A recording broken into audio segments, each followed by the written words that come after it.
ನಾವ್ ಯಾವ್ದೇ ಜಾತ್ರೆ ಹೋಗ್ಲಿ ಏನೇನೋ ತಿನ್ಬೇಕು ಅಂತ ಅನ್ಕೊಂತೀವಿ, ಆದ್ರೆ ಅಲ್ಲಿ ಹೋಗಿ ಲಾಸ್ಟಿಗೆ ನಾವು ತಿನ್ನೋದು ಐಸ್ ಕ್ರೀಮ್ ಮಾತ್ರ. ಓಹೋ, ದೇವಸ್ಥಾನದ ಊಟ ಅಂತ ಬಟ್ಟ ಹೆಂಗ್ ಪೋಣಿಸ್ತದ ನೋಡ್ರಿ. ಮೊದ್ಲು ಹೆಂಗಿತ್ತು ಅಂದ್ರೆ ನಮ್ ಕೇರಿ ಮನೆ ಅಷ್ಟು ಜನ ಬರೋರು, ಒಟ್ಟಿಗೆ ಬರ್ತಾ ಇದ್ವಿ. ಆದ್ರೆ ಈಗ ಹಂಗಲ್ಲ, ಅಲ್ಲೊಂದು ಇಲ್ಲೊಂದು ಅಕ್ಕಿ ಕಾಳು ಬಿದ್ದಂಗೆ ಬೈಕಲ್ಲಿ ಅಲ್ಲೊಬ್ರು ಇಲ್ಲೊಬ್ರು ಬರ್ತಾ ಇದೀವಿ.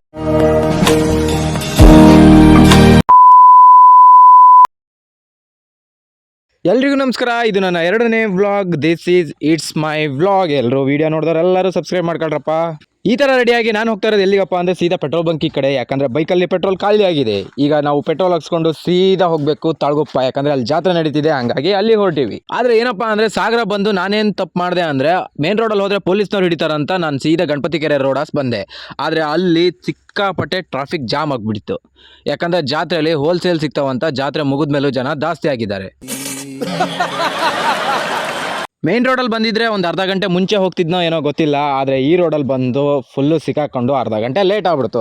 ಹಂಗೋ ಹಿಂಗೋ ಮಾಡಿ ತಾಳ್ಗುಪ್ಪ ರೋಡ್ ಹಿಡ್ಕೊಂಡು ಬರ್ತಾ ಇದ್ದೆ. ತಾಳ್ಗುಪ್ಪ ನಿಮಗೆ ಸೇರುತ್ತಾ ಅಂತ ಕೇಳ್ಬೋದು, ಆದರೆ ತಾಳ್ಗುಪ್ಪ ನಮಗೆ ಸೇರಲ್ಲ. ಅಲ್ಲಿನ ದೇವರು ನಮ್ಮ ಮನೆ ದೇವರು. ಹಾಗಾಗಿ ಪ್ರತಿ ವರ್ಷ ಜಾತ್ರೆಯಲ್ಲಿ ಹಣ್ಕಾಯಿ ಕೊಡಲು ನಾವು ಹೋಗ್ತೀವಿ. ಆದರೆ ಈ ವರ್ಷ ಹೋದ ವರ್ಷ ಎಲ್ಲ ಚೇಂಜ್ ಆಗಿದೆ ಸ್ವಲ್ಪ ಪದ್ಧತಿ. ಪ್ರತಿ ವರ್ಷ ನಡೆಯುವ ಈ ಜಾತ್ರೆಗೆ ನಮ್ಮ ಕುಟುಂಬದವ್ರು ಅಷ್ಟರು ಬಂದು ಹಣ್ಕಾಯಿ ಕೊಡ್ಬೇಕು ಅನ್ನೋದು ಇತ್ತು, ಹಿಂದಿನಿಂದನೂ ನಡ್ಸ್ಕೊಂಡು ಬಂದಿರೋದು. ಆದರೆ ಕಾಲ ಚೇಂಜ್ ಆಗಿದೆ, ಅಲ್ಲೊಂದು ಇಲ್ಲೊಂದು ಅಕ್ಕಿ ಕಾಳು ಬಿದ್ದಂಗೆ ಬರ್ತಾ ಇದೀವಿ ನಾವು.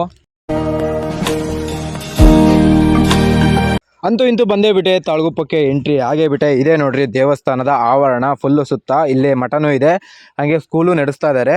ಬಂದಿಲ್ದವರಿಗೆ ನಾನೇನು ಹೇಳಿಲ್ಲ, ಈಗ ಹೇಳ್ತಾ ಇದ್ದೀನಿ. ಬಂದಿಲ್ಲ ಅಂತ ತಲೆ ಕೆಡಿಸ್ಕೊಬೇಡ್ರಿ, ನೀವು ಚೆನ್ನಾಗಿರ್ಲಿ ಅಂತ ನಾನು ಕೇಳ್ಕೊ ಬಂದಿದ್ದೀನಿ. ಎಲ್ರಿಗೂ ಒಳ್ಳೇದಾಗ್ಲಿ. ದೇವಸ್ಥಾನಕ್ಕೆ ಹೋಗಿ ನಾನು ಮೊದಲು ಮಾಡಿದ ಕೆಲಸ ಏನಪ್ಪ ಅಂದರೆ ಫಸ್ಟ್ ಹೋಗಿ ಹಣ್ಕಾಯಿ ಹುಡುಕಿದ್ದು. ಏನಕ್ಕಂದರೆ ನಾನು ಹಣ್ಕಾಯಿ ತಂದಿರಲ್ಲ. ಏನು ತಂದಿದೆ ಅಂದರೆ ಹಿಂಗಾರ ಮತ್ತು ಅಕ್ಕಿ ತಂದಿದೆ ಅಷ್ಟೇ.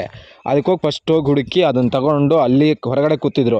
ಅವ್ರ ಹತ್ರ ಹೋಗಿ ಹಣ್ಕಾಯಿ ಒಡಿಸಿ ಆಮೇಲೆ ದೇವರ ಒಳಗೆ ಹೋಗಿ ಪೂಜೆ ಮಾಡಿ ಅಲ್ಲಿಂದ ಹೊರಗೆ ಬಂದಮೇಲೆ ನಮ್ಮ ಭಟ್ಟ, ನಮ್ಮ ಮಾವ, ನಮ್ಮ ಅತ್ತೆ ಮತ್ತು ನಮ್ಮ ಚಿಕ್ಕಮ್ಮ ಸಿಕ್ಕಿದ್ರು. ಆಮೇಲೆ ಹಾಗೆ ಹಿಂಗೆ ಅಂತ ಸ್ವಲ್ಪ ಹೊತ್ತು ಮಾತಾಡಿ ಅಲ್ಲೇ ಸುತ್ತಾರ್ದು. ಆಮೇಲೆ ಸ್ವಲ್ಪ ಹೊತ್ತು ದೇವಸ್ಥಾನದೆಲ್ಲ ಸುತ್ತ ವೀಡಿಯೋ ಮಾಡ್ಕೊಂಡೆ. ನಾನು ಹೋಗಿದ ತಕ್ಷಣ ಫಸ್ಟ್ ನನ್ನೊಂದು ವೀಡಿಯೋ ಹಿಡ್ಕೋಬೇಕಿತ್ತು, ಯಾರು ನೋಡ್ತಾರಂತ ಗಡಿ ಬಿಡಿಲೇ ಮಾಡ್ಕೊಂಡೆ ವೀಡಿಯೋನ. ಆಮೇಲೆ ಏನಪ್ಪ ಅಂದರೆ ಅಲ್ಲಿಂದ ಸೀದಾ ಒಳಗೆ ಹೋಗಿ ಊಟಕ್ಕೆ ಹೋದ್ವಿ.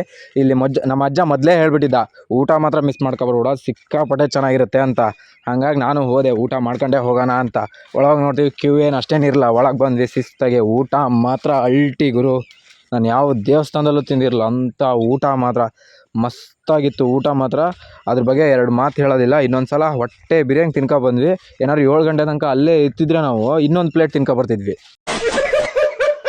ಊಟ ಎಲ್ಲ ಮಾಡ್ಕೊಂಡು ನಾನು ಬಟ್ಟ ಹೊರಗೆ ಬಂದ್ವಿ, ಇಲ್ಲೇ ಸುತ್ತಾರ್ದು ನೋಡೋಣ ಅಂತ. ಆದರೆ ಅವರೆಲ್ಲ ಅಲ್ಲೇ ಕುತ್ಕೊಂಡಿದ್ರು. ಸ್ವಲ್ಪ ಹೊತ್ತು ಊಟ ಆದಮೇಲೆ ರೆಸ್ಟ್ ಮಾಡ್ತಾಯಿದ್ರು. ಆಮೇಲೆ ಊಟ ಮಾಡ್ಕೊಂಡು ನಾವು ಹೊರಗೆ ಬಂದು ಐಸ್ ಕ್ರೀಮ್ ತಿನ್ನೋಣ ಅಂತ ಬಂದ್ವಿ. ಯಾಕಂದರೆ ಜಾತ್ರೆಯಲ್ಲಿ ಫೈನಲ್ ಟಚ್ ಅದೇ, ನಾವು ಏನೇನೋ ತಗೊಳಕ್ಕೆ ಬಂದುಬಿಡ್ತೀವಿ, ಅದು ತಿನ್ಬೇಕು ಇದು ತಿನ್ಬೇಕು ಅಂತ. ಆದರೆ ಲಾಸ್ಟಿಗೆ ಅದನ್ನೆಲ್ಲ ಬಿಟ್ಟು ನಾವು ತಿನ್ನೋದೇ ಐಸ್ ಕ್ರೀಮು. ಐಸ್ ಕ್ರೀಮ್ ಎಲ್ಲ ತಿನ್ಕೊಂಡು ಅಲ್ಲಿಂದ ಸೀದಾ ನಾವು ಹೊರಟ್ವಿ. ಯಾಕಂದರೆ ಅವರೆಲ್ಲ ಮುಂದಾಗಲಿ ಅಂತ ನಾನು ಕಾಯ್ತಾ ಇದ್ದೆ, ಯಾಕಂದರೆ ಹಿಂದಿಂದ ನಾನು ವೀಡಿಯೋ ಮಾಡ್ಕೊಬರ್ಬೇಕಿತ್ತು. ಹಾಗಾಗಿ ಹಿಡಿಲಿ ಪೊಲೀಸರು ಅಂತ ಸೀದಾ ಮೇನ್ ರೋಡಲ್ಲೇ ಬಂದರೆ ಅದೇ ಯಾರು ಪೊಲೀಸ್ನವ್ರು ಇರಲ್ಲ. ಹಂಗಾಗಿ ಸೀದಾ ಬಂದೆ. ಯಾವನಲ್ಲಿ ಹೋಗಿ ಸಾಯ್ತಾನೆ ಆ ಜಾತ್ರೆ ರೋಡಲ್ಲಿ, ಜನ ಅಂದರೆ ಜನ. ಒಂದು ಅರ್ಧ ಗಂಟೆ ಬೇಕು. ಹಂಗಾಗಿ ಆ ರೋಡ್ ಬಿಟ್ಟು ಮೇನ್ ರೋಡಲ್ಲೇ ಬಂದೆ ಸಾಯ್ಲಿ ಅಂತ. ನಾನು ಆಲ್ಮೋಸ್ಟ್ ಮನೆ ಹತ್ರ ಬಂದುಬಿಟ್ಟೆ. ಆದರೆ ಇವತ್ತಿನ ವ್ಲಾಗ್ನ ಇಲ್ಲೇ ಎಂಡ್ ಮಾಡ್ತಾ ಇದ್ದೀನಿ. ತಾಳ್ಗುಪ್ಪ ಜಾತ್ರೆ ವ್ಲಾಗ್ ಇಷ್ಟೇ. ಎಲ್ಲರೂ ಲೈಕ್ ಮಾಡಿ, ಶೇರ್ ಮಾಡಿ, ಎಲ್ಲರೂ ಸಬ್ಸ್ಕ್ರೈಬ್ ಮಾಡಿರಿ. ಎಲ್ಲರೂ ಆಲ್ಮೋಸ್ಟ್ ಎಂಡ್ ತನಕ ನೋಡಿ, ವಿಡಿಯೋ ಸಪೋರ್ಟ್ ಮಾಡಿ.